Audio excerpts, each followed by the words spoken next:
Hello and welcome to my channel. My name is Lainey, and if you did not watch my first video about this topic, I will link it down below. But essentially, I'm going to be chatting about breast augmentations, a little bit overviewing what I talked about in that last video regarding just kind of like my experience. Right now, I want to focus in a little bit more on the recovery part of things and getting back into the gym and kind of how to handle your nutrition, because as a gym girly, that was kind of my biggest, I guess, concern. I knew it'd be fine, and I knew that getting them done was like worth it, and I wasn't, worried I would, lose all my progress for forever or anything. But I just wanted to make sure that as I was navigating that, or any of my, one-on-one clients, when they're getting theirs done and we're able to help them navigate it, like, I want to make sure you do feel confident and you are able to kind of chill out, not do anything crazy and mess up the girls that you just got.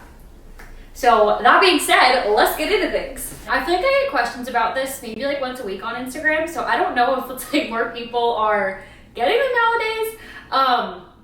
But a lot of people are asking about kind of like what my experience was, and then especially when it comes to the gym and progress, how to kind of go about navigating like with workouts and nutrition and just like easing your way back into it, because we obviously want to make sure we heal and recover. I feel like maybe people don't think about that one as much, but they're like, I don't want to lose my gains and I don't want to gain a bunch of unnecessary body fat, which fair, but also we can do a lot with your recovery and with your nutrition to help make sure that your body can heal from your surgery as best as possible. And also, typically, so each surgeon's going to be different, each body's going to be different, whether it's like over or under the muscle, like that is going to determine how long you have to spend away from the gym and how you're able to ease back into it, potentially what you're able to do afterwards.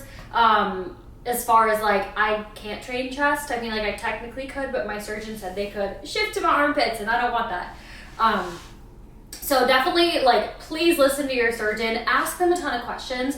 If you are going to somebody that treats a lot of fitness people, I think that's a bonus. The person that I went to, a lot of people at my gym had gone to, so I knew that they did really good work, and there was a lot of really great things that they said, and I could ask very specific questions about the gym and all of that, and how my surgery, my recovery was going to affect them. So definitely, like, ask a lot of questions, especially if someone's going to be cutting you open. Make sure you really trust them and that it's like the best option for you. So that being said, a little recap. If you didn't see the last video, I got mine done 2 years ago. I think 2 years ago, 2 Decembers, 3 Decembers. I don't know. I did under the muscle just because, especially with bodybuilding, with getting leaner, I just personally didn't want the look of, if it's like over top of the muscle, like you can just tell more, especially if you are pretty lean, and I didn't really have any breast tissue to begin with, so I would definitely lose anything I did have, and it would just look a little goofy for myself personally. And my surgeon also recommended going under the muscle, again, just for the sake of like what would fit my body best and my goals best.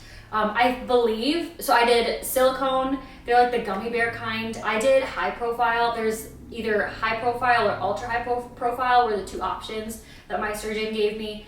And the ultra high profile were more like projecting off of your body versus mine. Like, I wanted a little bit of like, I don't really have a ton of side boob, but like a little bit. So that to me looked a little bit more natural than like no side boob and just protruding like straight off my body. So keep that in mind, I guess, of what's going to fit the look that you're going for. I believe that they're a 375 cc. I'm like a C cup. And they actually didn't ask like what size I wanted to be. I was supposed to bring them like wish pictures of what I wanted to look like and pick someone whose body looked like mine, especially because that's like how it would look on me. And then we were able to like try the implants on like under my shirt or whatever, just to kind of see. And then he made the final call, the surgeon did, like when I was under, to like put them in my chest cavity. Because I'm such a petite frame, he's like, the other size like literally did not fit in your chest cavity, so it was as big as I could go. I wish that I would have gone bigger, like my body wasn't able to, but my hope is that when I do get them revised, I am able to go a little bit bigger, just because like, I mean, I love them, but I feel like that's what everybody says, like they get them done and then they want them bigger, especially because after they settle and everything and look natural, like there's some shirts that I wear where like it doesn't look like I have boobs, and my boyfriend will joke about that, and then there's other tops where they're just like out there. So I don't know, when you're coming up with sizing, like I would almost say try to err on the size of like maybe too big, because once they settle and once they're like in your body and stuff like that, like you might wish that they were a little bit bigger. As far as like the actual surgery, or like the kind of recovery with that, for myself at least, could not even go for a walk for 2 weeks just because I couldn't risk. I had to literally just chill. And after those 2 weeks, I was able to go for walks. And then it was about a month later that I was able to get back into the gym. Everything like recovered and healed super well with getting back into the gym. So the first like 2 to like those 4 weeks after the surgery, a lot of people are stressing about like, oh my gosh, I can't exercise. Like I'm gonna lose all my progress. Not necessarily. You're definitely like, you may lose a little bit of muscle in your upper arms if you're like literally not using them at all. However, if that happens, it'll come right back. And if you're intentional with your nutrition and everything and like strategic with what you're doing, you probably won't have an issue with it. And when I say strategic with the nutrition, what I mean is like, if you especially never track anything, it could be a great opportunity to learn, because you can't train. You just butt yourself back 1 to 2 hours of your day, like 3 to 5 times a week, that you can now learn how to track and nourish your body. Now, if we're tracking, like at the very least, calories and protein, because if you are, number one, overeating, you're going to put on unnecessary body fat. If you're not able to balance that out with like your now limited energy expenditure. The other thing is, if you're severely under eating, whether that's protein or just calories in general, you are now risking muscle loss and just taking a lot longer to recover, because your body is using calories as energy to recover from the like invasive surgery that you just had. Like your body just shoved something foreign inside of it. That's why it's all swollen and inflamed and like they come up to your neck. So that being said, with the nutrition, it is so key with your recovery of maintaining a body composition that, you know, we're comfortable in when it comes to that. And then also the nutrient quality is so important. If you are just eating processed shit the entire time, that is not helping your body with recovery or managing inflammation at all. So when you are fueling your body in general, but especially when you're recovering from a surgery, try to think like, we're trying to go as whole food as possible. We're trying to eat the rainbow, get a ton of micronutrients. That's an easy way to kind of go about it versus trying to figure out like what micronutrients are in different foods. If you just try to eat the rainbow every single day, you're covering most of your bases, or at least a lot better than someone who would. With your calories, you probably don't want to be at like the bottom of a deficit and like leaner than normal when you go to get your surgery done, just because number one, you were likely eating very low food, doing lots of cardio. You can't do any of that anymore. And you also want to look at like what your average body is going to look like, because that's how the surgeon is going to know what size is going to fit you best, right? So if you go into the surgery and you're at maintenance, that is going to be the best body composition to decide what's going to work for you. Now, as you continually grow muscle, maybe as you're growing muscle and you're staying consistent with your lifestyle, you're naturally just a leaner individual. Like for myself, comparative to when I first started my fitness journey, I look a little bit different now, but like going into my surgery, I made sure that I was at maintenance. And I also made sure I was not in a bulk, because if you are in a bulk and you or not at a super comfortable body composition, the size and everything that your surgeon is picking is somewhat based off of that body that you're in. And if that's not what your normal is, you may not like after, like when you get cut back down. You definitely could, but you just might not. So just kind of be mindful of that. And then when it comes to like your nutrition after the surgery, obviously the first day or two, especially if you're on painkillers, like you're probably not gonna want to eat a ton at that point. You do you. But afterwards, I would really recommend tracking, and you might need to bring your calories down a tiny bit if you were doing a decent bit of steps and cardio. And especially if you are someone who trains pretty hard, like 4 to 5 times a week, you're doing cardio, maybe it's like a moderate intensity, maybe hit. And if you're getting like 8+ K steps, then at that point you're expending a lot of energy through all those different things. And if you cut all of those, you don't want to unknowingly put yourself into like a moderate surplus and put on excess body fat. Now, is that the worst thing in the world? No, because when then you're able to get back into training and like tracking and stuff, you can lose it easily. It's not a permanent thing. But if you are worried about it, I would definitely recommend, again, starting at maintenance and then being able to maybe pull it down a little bit and monitor how you're going. I don't think you need to check the scale weight. You are going to be up a bit of inflammation, especially if someone has a more sensitive body like myself. I was super freaking puffy for a bit, just because my body is just very reactive to, like, if I get less sleep, I'm puffy the next day. So when it comes to your nutrition, if you feel super freaking hungry, that's a good sign that you are in a deficit and you don't want to feel super hungry. If you're feeling super freaking full, as long as you're someone who has normal hunger cues, that's a good sign that maybe you're eating a little more than you need to, or maybe you're just eating a lot of high volume foods, which at that point, if you're feeling full and you're eating high volume foods and you're kind of just sitting around, not great for digestion, just pull back on the volume foods. So when it comes to the actual macronutrient distribution, I'm assuming that you know how to set your macros and their appropriate amounts. You can stick with the same thing for your protein. It's usually going to be about a gram per per pound of lean body mass, not weight. Now, if you're someone that's like 250 pounds, you're ideally wanting to be like 170. You're not going to eat 250 grams of protein. You're going to eat what your ideal body weight would be, 170. That's going to be typically about your lean body mass, like your muscle and everything else, excluding the fat that you're trying to lose. It's like your goal weight, if that makes sense. You can go a little bit higher than that, especially if we are either in a deficit or working on recovery, just to be able to help aid in that and make sure we can preserve muscle mass. So for myself, like the highest I go when it comes to my protein intake, especially because I am a leaner individual, like no matter if I'm bulking or not, like I do have a little bit of visible definition. The highest I'll go with my protein is usually gonna be like 20 grams above my body weight, like max. I don't need to go higher than that. It's just not great for digestion. It's not necessary, especially because I need to get calories from my carbs and from my fats as well. Like those all have a really important role of things. And then when it comes to, again, like your fats and your carbs, just like your normal distribution of things. The other thing is really making sure with those micronutrient rich foods that are going to help with recovery, they're also typically going to be the foods that have fiber. Now, when you are going under anesthesia, that is freezing everything. And then if you're also taking painkillers, you're probably not going to shit for a couple days. Plus your body's really stressed out and inflamed. That's probably going to happen. So they're likely going to have you go pick up something to help with that laxative effect, to kind of get things moving, but making sure that, especially if you don't already eat enough fiber, great opportunity to figure out what foods have a lot of fiber and incorporate those throughout your day. Again, the fruits and veggies, if you have one for each meal, you got your bases pretty much covered. You don't even have to stress too much about it. And that is also going to help with the regularity with digestion and bloating, especially because you're going to be sitting a lot those first 2 weeks. That, and then your water is also really important with flushing out everything. So it's also going to help with recovery, energy levels, all the fun stuff.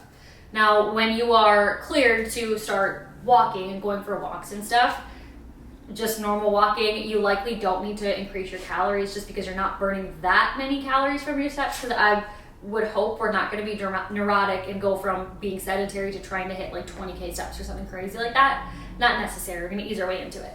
Then when you are able to actually get into training again, you might need to increase your calories because we are now expending more energy, even though we might not be training crazy hard.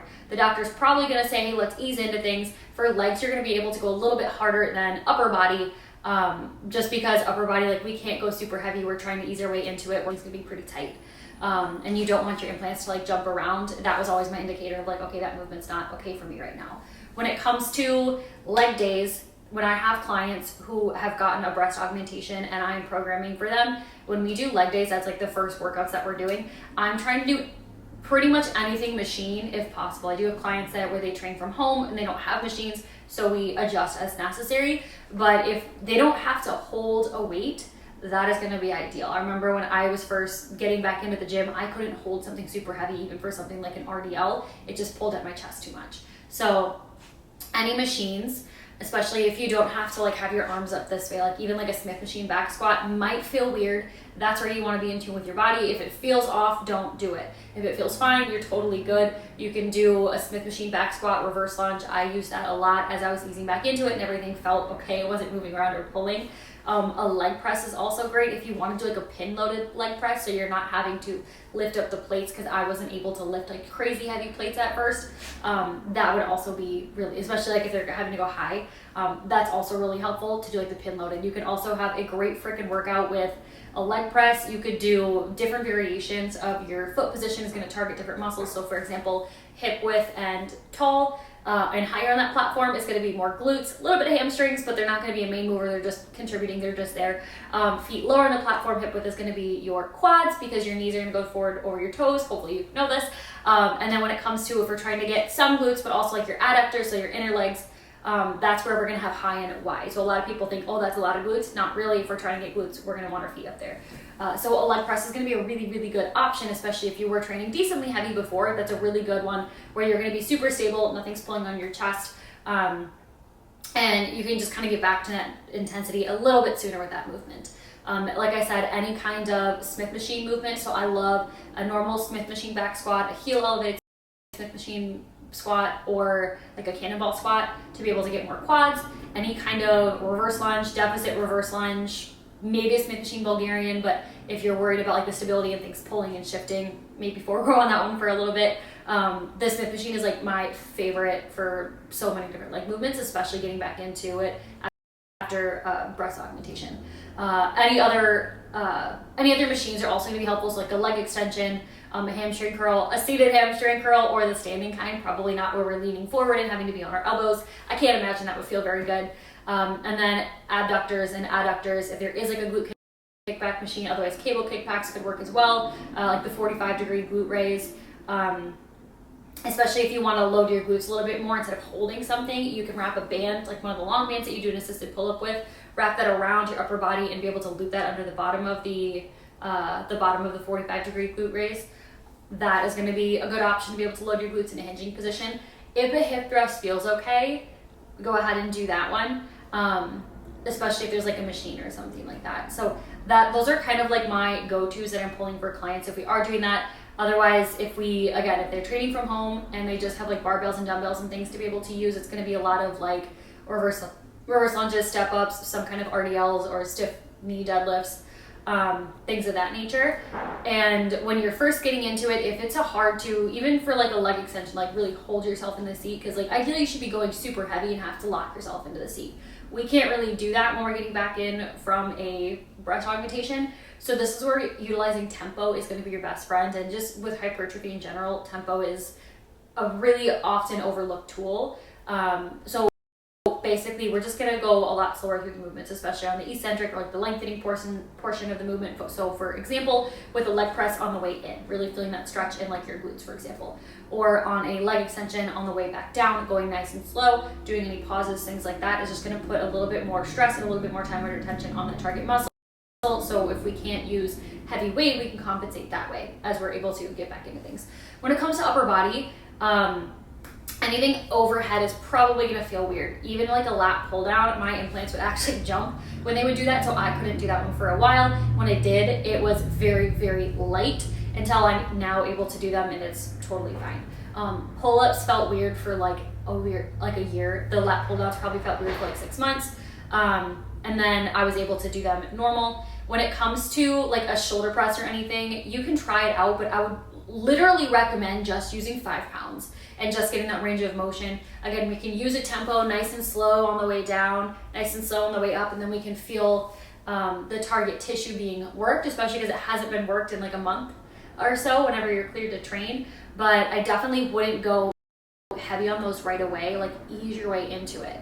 When it comes to any like back training, for example, you can do a ton of rows and they're either going to be like your mid-back focus or your lat focus, depending on where your arm path, where your elbow is ending. If we want to do lat focus, we're going to end with our elbow next to our torso. If we want to do like an upper back focus, we're going to drive it all the way back behind our body. It's going to pull our scapula together. That's what those muscles are doing. So for back movements, you can play around with that. It could be a machine, it could be a cable, it could be a dumbbell, could be a barbell. Whatever you want to do. I'm a really big fan of let's add a lot of stability with something like this, especially as we're easing your way into it. So like a cable or a machine is always going to be my preferred as I'm easing my way into those. When it comes to arm training, it's either going to be usually like a tricep push down, probably not super heavy because again, that could get your chest involved. You don't really realize how much your chest is contributing to things until you get that augmentation and it'll contract and the implants will jump. Or maybe not everybody, but at least for myself, that happened a lot. So any kind of tricep push down was okay as long as it wasn't crazy heavy. And again, using that tempo for bicep curls, anything just at my side. Again, I wasn't going crazy heavy, so I'm not straight. Easing your way back in for those upper body days, especially for a shoulder day, like I would do, like especially if it feels okay and your doctor says it's fine, I would do that overhead press. I would do that lateral raise. I would try those movements, but really light, just get your body used to it again. And then each week you'll probably be able to either get more reps or it'll feel more natural, or then eventually be able to add that weight back on. And then, like I said, as we're getting back into, maybe we're doing low intensity cardio, I would not do anything high intensity, like either an incline walk or the elliptical, maybe the Stairmaster if it doesn't get your heart rate up super high, but I would just call it that. If you like biking, go ahead and do that one too. Or just walks. And you definitely utilize a step goal. That's also gonna help with digestion. Like I said, that's gonna be a little bit messed up at first. And then as you're ramping all of those up, that's when you're gonna wanna be able to increase your calories. After that month or so, your inflammation should be down decently well, assuming that your body recovers well and you're doing your due diligence with like your sleep, your nutrition, all that jazz. And then you should be able to increase your food a little bit to be able to account for that training that you're now doing, because your goal is to make sure you can preserve all your muscle mass. And for especially lower body, you can likely build tissue right now. For upper body, you're just not training heavy enough for a lot of movements, especially shoulder ones, to be able to build tissue. But we don't want to be in this massive deficit to the point where, okay, now we're trying to recover and we're not really training and we're in a deficit. You're definitely going to be losing muscle. And that first like little bit, your arms are gonna look flatter and small because you don't have glycogen in there, so stored carbs, because your body's like, yeah, we're not really using this. So it's not gonna put a lot there. As soon as you're able to get back into the gym and getting pumps and all that kind of stuff again, you'll be fine.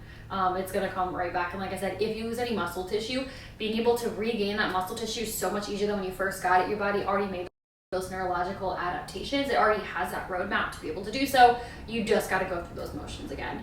And I feel like the last thing is, you can stress all you want about putting on a little body fat, losing a little bit of muscle. At the end of the day, you got to know, like, that's potentially going to happen with this. You are choosing, hey, I want my breasts done, over perfectly maintaining this exact body composition that I'm at right now.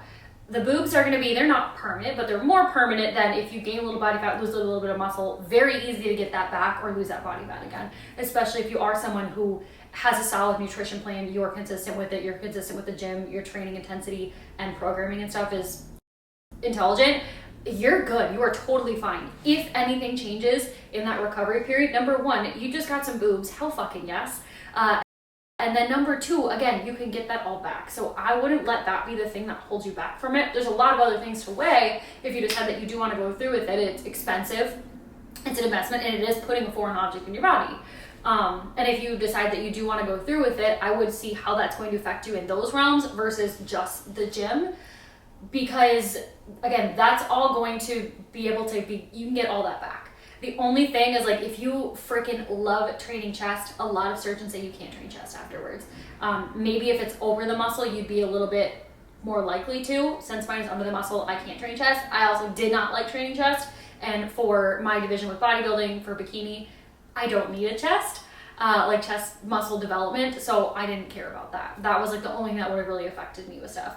But it was one of the best decisions that I've ever made. Like I said, I want to go bigger next time I do get them done. But otherwise, I'm really, really happy with them. And I think it definitely enhances my physique. It does make me feel more confident and more feminine. And as much as I, didn't want to lose muscle or whatever it is and have to go through that recovery, have to kind of take a step backwards in the gym, it 100% was worth it for me for those couple months that it took to get. This is a little bit all over the place, but I just wanted to be able to answer kind of like those common questions because I get messages about it a lot. And I figured I would just record this if I ever get questions, and I can just say, hey, I went through all these things that you're probably wondering with stuff.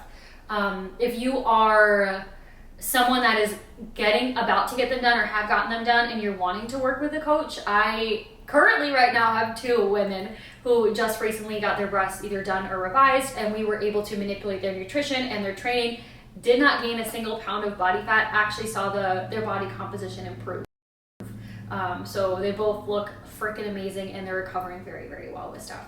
So if you are someone that's wanting to work with, not quite sure that you can do it right now, 100% you can. And honestly, having that guidance, especially if you feel overwhelmed with it and it is super important to you, I would definitely recommend now would be a time to get started, because you're going to be able to recover so much better and not set yourself back in terms of progress with stuff if that is something that is a concern for you.